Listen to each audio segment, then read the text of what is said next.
Well, I've already been picking a few of the tomatoes, and I decided to just film picking a couple of them today, just to kind of show you how I make my decision when to pull them and when not to. Okay, now this is to give you an idea of what I look for.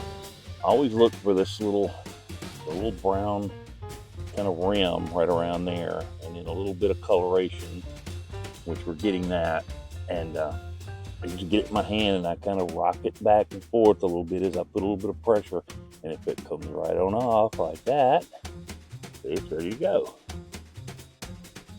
And here is another one here. That's an easy pick in there.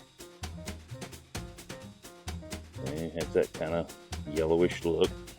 This is what I mean by the kind of brown ring. You can see that very easily when it's attached. I look for that because that means it's ready to let go. It is going to turn very quickly. That's a good one there. Nice, good size. Yeah, look at that little bit of red sneaking in there.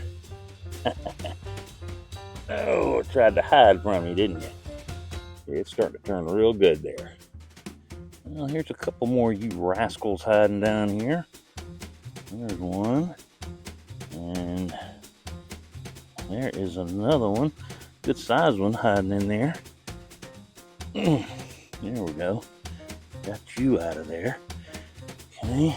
For this week's garden review, I'll show you some of Liam and my work with the scarecrows. There's some of them there, back there.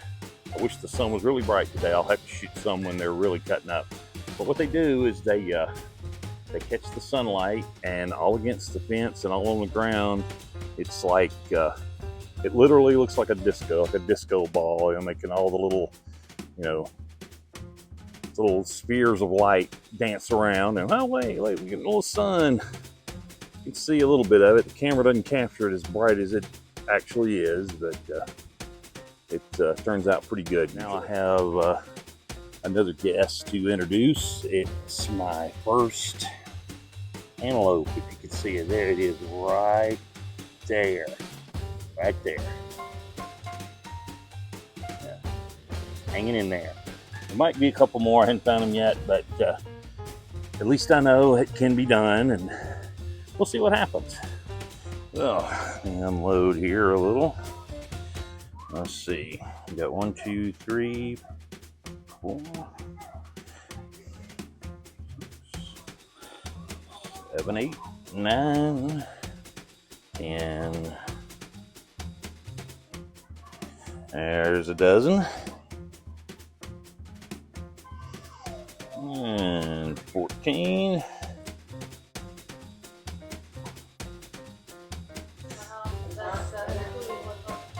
No. 16. I knew it was going to be close to 20. 17. 18. 18 tomatoes. Here are quite a few more various sizes. Pretty nice. That one I almost waited too long on. It's starting to burst on me a little, but I found it in time. But I usually pull them when they're about like this, right? About like this. That's, to me, that's just about right. And they get a good even red too. And some people don't like to pull them that early, but I like to get them before they get eaten by birds or bugs or whatever. So, hey, that's me. That's what I want to do. So that's what I do. And here is one of your more common pests, the slug. I hate slugs. They always seem to get some of my best ones, but what I do anyway is I go ahead and pick them, leave them in, because they've already left after they did their damage. So I'll let that ripen up, and then I'll just cut this off and cut it until there's no more sign, and it'll be fine to eat, no problem.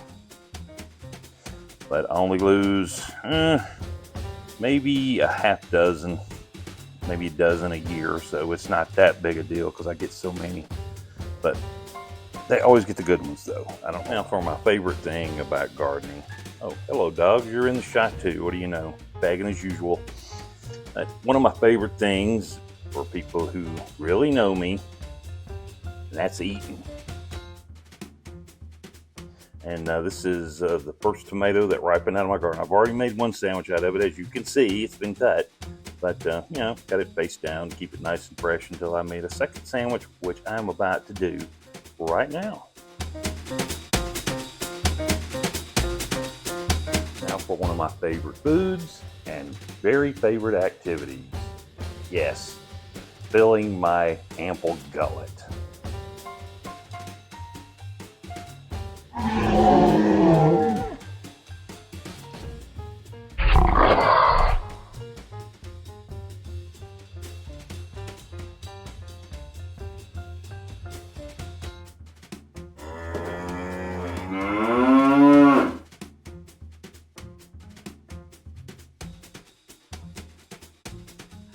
Well, I hate I don't have my little helper last week because he was so good and he was so good at what he did. I wish he was a permanent part of the show, but hey, the show must go on.